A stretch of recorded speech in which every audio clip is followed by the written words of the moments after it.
नीलाञ्जनसमाभासं रविपुत्रं नियमाग्रजं छायामार्तण्डसम्भुतं तं नमामि शनैश्चरम् नीलाञ्जनसमाभासं रविपुत्रं नियमाग्रजं छायामार्तण्डसम्भुतं तं नमामि शनैश्चरम् नीलाञ्जनसमाभासं रविपुत्रं नियमाग्रजं छायामार्तण्डसम्भुतं तं नमामि शनैश्चरम् नीलाञ्जनसमाभासं रविपुत्रं नियमाग्रजं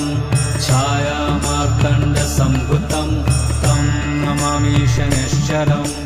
नीलाञ्जनसमाभासं रविपुत्रं नियमाग्रजं छायामार्तण्डसम्भुतं तं नमामि शनैश्चरम्